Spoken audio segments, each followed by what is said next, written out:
I attended my mother's birthday dinner. She complained about feeling tired lately. I'm an internist. I looked at her eyes, then her fingernails. Then I excused myself to the bathroom and cried. I knew that color. I'd seen it 100 times. Stage 4. The moment I saw my mother reach for the breadbasket, I knew she was dying. Sounds dramatic. Sounds like the kind of thing people say in movies when they want you to feel something. But I'm not being dramatic. I'm a doctor. 15 years of internal medicine. 15 years of reading bodies like other people read newspapers. And when her sleeve slipped back and I saw that bruise, deep purple, almost black at the center, the kind that blooms from nothing, the kind that means everything, my hands went cold around my wine glass. She didn't notice me looking. Nobody did. They were all watching Megan's husband attempt to light 67 candles without setting the tablecloth on fire. Everyone laughing, Dad making jokes about fire codes, my niece filming everything for Instagram, and I sat there, watching my mother smile, watching her pretend. I excused myself before they finished the candles, said something about the bathroom, walked past the host stand, past the kitchen doors, into that narrow hallway where restaurants keep their mops and broken dreams, locked myself in a single stall, put my back against the door, and fell apart, not crying, not at first, just this full-body tremor that started in my chest and radiated outward until even my teeth were shaking. Because I knew that bruise. I knew the yellow tint I'd seen in her sclera when she laughed. I knew the vertical ridges on her fingernails. I knew the 15 pounds she'd finally lost. I knew the fatigue she blamed on wedding planning. I'd seen this exact constellation 100 times. In exam rooms, in hospital beds, in charts stamped with words no family ever wants to read. Pancreatic, liver, something metastatic, something that doesn't negotiate. When I came back to the table, my eyes were red. Mom noticed immediately because mothers notice everything except what they don't want to see. Allergies? She asked. Yeah, I said. Something in here. She knew I was lying. I knew she knew. But there were candles to blow out and wishes to make, so we both just smiled and pretended we weren't already grieving. That was 3 months ago. What happened next broke something in me I'm not sure I'll ever fix. My name is Marcus Okonkwo, 39 years old, board-certified internist at St. Raphael's Medical Center in Baltimore. 14 years of telling people news they don't want to hear. 14 years of holding hands while monitors flatline and families collapse and the world keeps spinning like nothing happened. I'm good at my job. Not bragging, just a fact. My patient satisfaction scores are top 5%. My diagnostic accuracy rate hovers around 92%. I've caught things other doctors missed. Saved lives that should have ended. Built a reputation as the guy who sees what others don't. But all those years of training, all those accolades, all that expertise, none of it prepared me for what my mother did. Let me back up. My parents are Igbo, first-generation immigrants. Dad came over in 1979, worked 3 jobs while getting his accounting degree, built a tax practice from nothing. Mom followed 2 years later,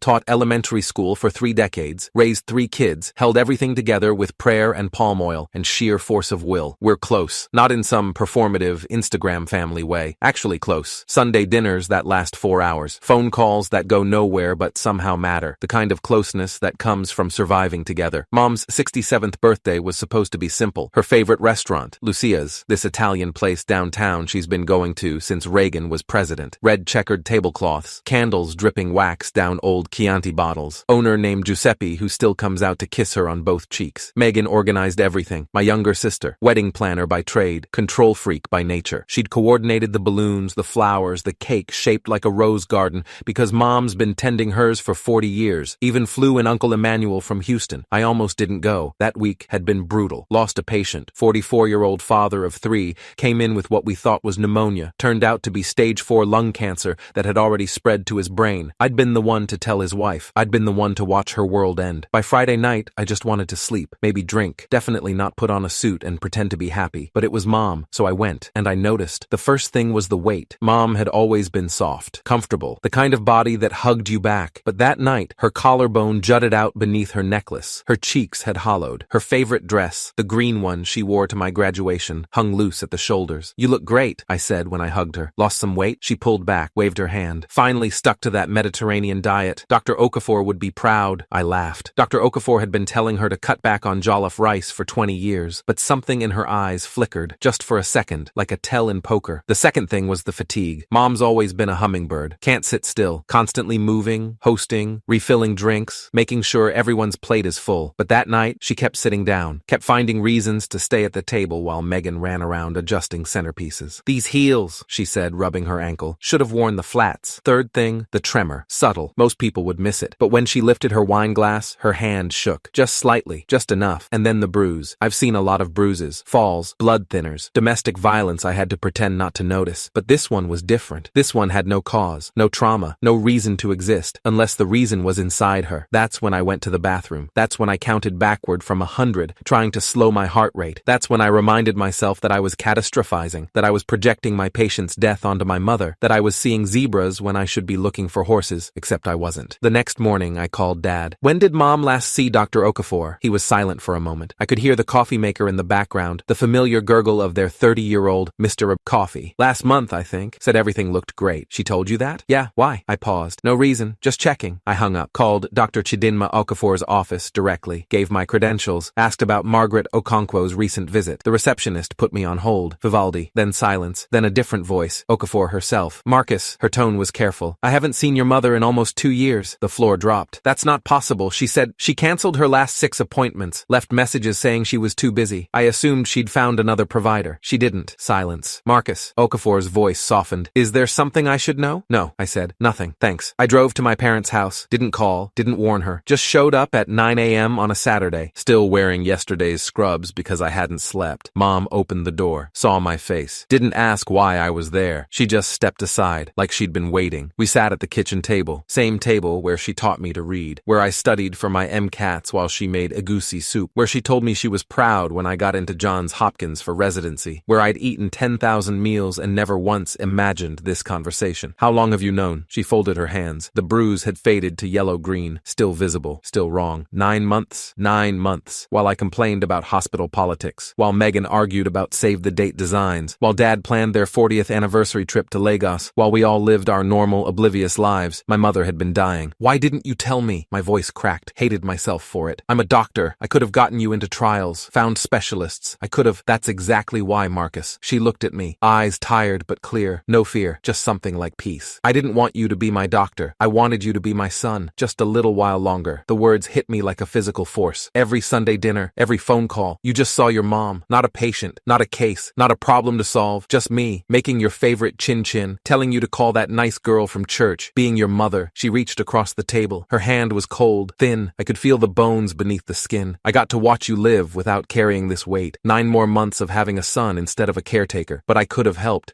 You would have tried to save me. She squeezed my hand. And when you couldn't, it would have destroyed you. I've watched you come home from work, Marcus. I've seen what losing patients does to you. I couldn't be one of them. Not yet. I opened my mouth, closed it. 14 years of knowing exactly what to say to frightened families, and I couldn't form a single word. I have plans, she continued. Good doctors. Dr. Efyong at Hopkins, oncology specialist. She's the best. I've been managing the pain. I've got a timeline. Does Dad, since last week, I wanted to tell you first because I knew you'd figure it out. She almost smiled. You always were too smart for your own good. Does Megan know? Tonight, after you leave, I wanted to talk to each of you separately. I stared at the tablecloth. Yellow gingham. Same pattern since I was 12. Coffee stains Dad never quite got out. Whole history of our family in those faded squares. What is it? I asked. Exactly. She hesitated. Pancreatic adenocarcinoma, stage 4 when they found it. Already in the liver. I closed my eyes. Pancreatic adenocarcinoma. 5-year survival rate. Less than 10%. Stage 4 with hepatic metastases. Median survival. 3 to 6 months. I'd given this exact prognosis to families 40, 50 times. Watched their faces crumble. Offered hollow comfort about quality of life and palliative care. Now I was the one crumbling. Now I need you to do something for me, Mom said. I looked up. Let me be your mother for whatever time I have left. Not the other way around. Can you do that? I sat there. Morning light through the yellow curtains she'd made 30 years ago. Coffee smell. Dad's footsteps creaking upstairs. I don't know if I can, I admitted. Then learn. She released my hand. Because I'm not spending my last months watching you try to fix something that can't be fixed. I want dinners. I want arguments about politics. I want you to bring home a woman I can interrogate about her intentions. She raised an eyebrow. I want normal, as long as I can have it. I left an hour later. Sat in my car for 30 minutes before I could drive. Called in sick to work for the first time in 4 years. Then I went home and made a plan. Because I couldn't just do nothing. The first thing I did was request her records. Not through official channels. Mom had made it clear she didn't want me involved medically. But I knew people. Called in favors. Dr. Amara Balogun at Hopkins, friend from residency, owed me for covering her shifts during her divorce. She pulled the imaging for me, off the record. Sent it to my personal email with a note. I'm sorry, Marcus. Call me if you need anything. I sat in my apartment at 2 a.m., scrolling through CT scans on my laptop. The mass in the pancreatic head was unmistakable. 3 centimeters, encasing the superior mesenteric artery, liver lesions, at least 4 visible, retroperitoneal lymphadenopathy, inoperable. I'd known it would be, but seeing it, actually seeing the tumor that was killing my mother, felt like being stabbed. I called Dr. Ngozi Efyong the next day. She was cautious nervous at first. Patient confidentiality, couldn't discuss without consent, but I told her I just needed to understand the treatment plan, that Mom had asked me to stay out of it, but I needed to know she was in good hands. Your mother is remarkable, Effiong said finally. She came to me 9 months ago with a clear understanding of her prognosis. Most patients in her situation want aggressive intervention, chemo, radiation, anything that might buy time. And she didn't? She asked me one question. What will preserve my quality of life longest? Not quantity, quality. A pause. We started her on a modified FOLFIRINOX regimen, lower doses, fewer side effects. She's responded well, better than expected. The disease has progressed slowly. How much time? Silence. Dr. Okonkwo. Marcus, I can't. How much time does my mother have? More silence. Then, at current progression, 6 months. Maybe 8 if we're lucky. But these things are unpredictable. Could be less. Could be more. I thanked her, hung up, stared at the ceiling until my alarm went off for work. The third thing I did, the thing I'm not proud of, was start monitoring. I didn't tell Mom, didn't ask permission, just started showing up more often. Sunday dinners, random Tuesday lunches, dropping by to help Dad fix the gutters when I really just wanted to see how she was moving, how she was eating, whether the jaundice was worsening. I tracked everything, weight, color, energy levels, appetite, kept a spreadsheet on my phone like she was any other patient, noted when she started having trouble with stairs, when she switched from wine to water at dinner, when she started wearing long sleeves to hide the port they'd installed for chemo. She knew what I was doing. Of course she did, but she let me. I think she understood I needed something to control. The unraveling started 6 weeks later. I was at work, Tuesday afternoon, middle of a routine exam, with a 70-year-old man named Walter who came in every 3 months to complain about his arthritis and flirt with the nurses. My phone buzzed, then buzzed again, then started ringing. Megan. She collapsed, my sister said before I could speak. Mom collapsed. We're at Hopkins. They're running tests. I don't remember leaving the exam room. Don't remember what I said to Walter. Don't remember the drive. Just flashes. Highway, parking garage, elevator, the smell of antiseptic that usually comforts me, but now made me want to vomit. Dad was in the waiting room. Looked like he'd aged 10 years overnight. Megan sat beside him, mascara streaked, still wearing her gym clothes. Uncle Emmanuel paced by the window, phone pressed to his ear, probably calling relatives in Nigeria. What happened? Dad looked up. She was gardening, just fell, couldn't get up, said her legs wouldn't work. I felt my medical training click into place like armor, defense mechanism. If I could be a doctor, I wouldn't have to be a son. Did she hit her head? Any loss of consciousness? I don't think so. She was awake the whole time, just confused. Confusion, leg weakness. My mind raced through differentials, hypoglycemia, electrolyte imbalance, metastatic disease to the brain or spine. I walked to the nurse's station. A woman in scrubs looked up. Recognition flickered across her face. Dr. Okonkwo,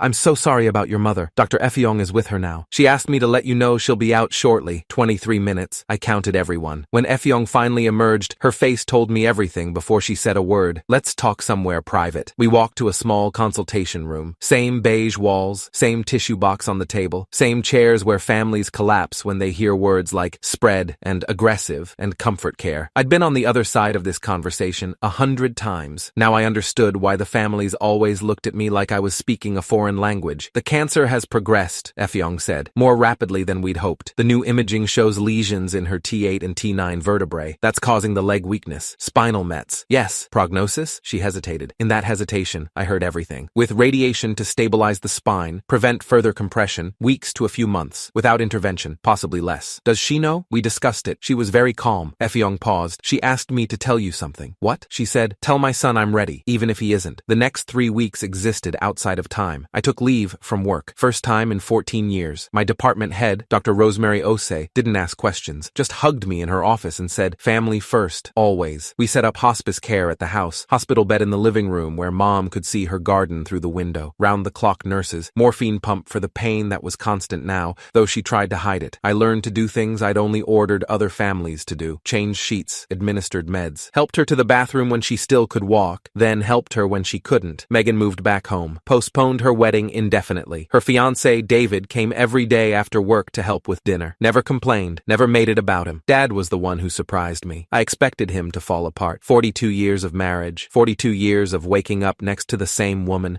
eating her cooking, listening to her hum while she tended her roses. I thought losing her would destroy him. Instead, he became a rock. Every morning, he'd wake before dawn, make her favorite tea, Earl Grey with too much honey, sit beside her bed and read aloud from her Bible, tell her stories about their early days, how they met at a church picnic in 1981, how he proposed 3 times before she said yes, how she cried when they saw the Statue of Liberty for the first time. Your father, Mom said one afternoon when he'd stepped out, is a better man than I deserve. That's not true. It is. She looked looked at me, eyes still sharp, even when the rest of her was fading. I was so focused on protecting you kids from this, I never thought about what it would do to him. He's handling it. He's performing. A weak smile. Men in this family are good at that. I didn't know what to say, so I just held her hand. I need to tell you something, she said. Mom, you don't have to. Hush. The command in her voice was still there, even through the morphine haze. I need you to hear this. I waited. I know you've been angry with me for not telling you sooner, for taking away your chance to fight this. I'm not. You are, and that's okay. She squeezed my hand. Barely any strength left. But I need you to understand why. You already told me. You wanted to be my mother, not my patient. That was part of it. But there's more. She closed her eyes for a moment, gathering strength. When I was first diagnosed, Dr. Effiong gave me options. Aggressive treatment, experimental trials, things that might have bought me another year, maybe two. Why didn't you take them? Because I watched my sister die. I froze. Aunt Adaze, Mom's older sister, breast cancer, 15 years ago. I'd been in medical school, couldn't come home for the funeral. 3 years of treatment, Mom continued. Chemo, radiation, surgeries. She fought so hard, and in the end, she was just gone. The woman I knew, my big sister who braided my hair and taught me to cook and told me stories about our grandmother, she disappeared long before her body stopped. The treatments took everything. Her hair, her appetite, her mind. By the end, she didn't even know my name. Mom opened her eyes, looked directly at me. I decided then, if it ever happened to me, I wouldn't do that. I wouldn't let this disease steal who I am before it steals my life. Mom, these 9 months, they've been a gift. I've seen Megan fall in love. I've watched you become the doctor I always knew you could be. I've had Sunday dinners and birthday parties and arguments about politics and everything that makes life worth living. She lifted her hand, trembling, IV line trailing, and touched my cheek. If I'd told you the moment I was diagnosed, what would you have done? I knew the answer. She knew I knew. I would have tried to save you. You would have worked yourself to death, called every specialist, researched every trial, spent every waking moment fighting a battle we were never going to win. She smiled, sad, knowing. Instead, I got 9 months of my son, not my doctor, my son. I felt tears on my face, hadn't even realized I was crying. That was worth more than any treatment. She died on a Thursday, October 17th, 4:47 a.m. The morphine was high by then, keeping the pain distant. She'd been drifting in and out for 2 days, sometimes lucid, sometimes somewhere else entirely. I was the only one awake. Dad had fallen asleep in the chair beside her, hand still holding hers. Megan was crashed on the couch, David's jacket draped over her like a blanket. The hospice nurse had stepped out to make notes, and I sat in my spot by the window, watching my mother's chest rise and fall. At 4:43, her breathing changed. I recognized the pattern, Cheney Stokes, the rhythmic waxing and waning that signals the end. I should have woken the others. I should have called the nurse. Instead, I just moved to her bedside and took her other hand. Her eyes opened, just for a moment, just long enough to see me. Marcus, my name on her lips, barely a whisper. I'm here, Mom. She smiled, or tried to. Proud of you, she said, always. Then her eyes closed, and at 4:47 she was gone. The funeral was 3 days later, standing room only. Mom had touched more lives than I'd realized. Former students, now in their 40s and 50s, told stories about how she'd believed in them when no one else did. Church members talked about her kindness. Neighbors brought casseroles and memories. I gave the eulogy. Don't remember most of it, just flashes. Dad's face, Megan's tears, the way Uncle Emmanuel's voice cracked when he sang Amazing Grace in Igbo. What I do remember is the end. I stood at that podium, looking out at 100 faces who loved my mother, and I told them what she'd taught me. My mother was diagnosed with terminal cancer 11 months ago, I said. She told no one for 9 of those months. Not me, not my sister, not my father. A murmur through the crowd, some shocked, some confused. When I found out, I was angry. I'm a doctor. I spend my life trying to save people, and she took that chance away from me. I paused, let the words settle, but she knew something I didn't. She knew that sometimes the greatest gift you can give someone isn't more time, it's better time. I looked at Dad. He was nodding slowly, tears streaming. She gave us 9 months of normal, 9 months of Sunday dinners and bad jokes and arguments about whether the Ravens would make the playoffs. 9 months of being her children, not her caretakers. My voice cracked. I let it. She taught me that death isn't something to defeat. It's something to face with dignity, with grace, with love. I looked down at my notes, couldn't see them through the tears. My mother was the bravest person I ever knew, not because she fought her disease, but because she chose, in the face of death, to keep living, really living, until the very end. I stepped back from the podium. The church was silent. Then Dad started clapping, slow, deliberate. One by one, others joined, until the whole room was on its feet, applauding not me, but her, the woman who refused to let cancer be her story.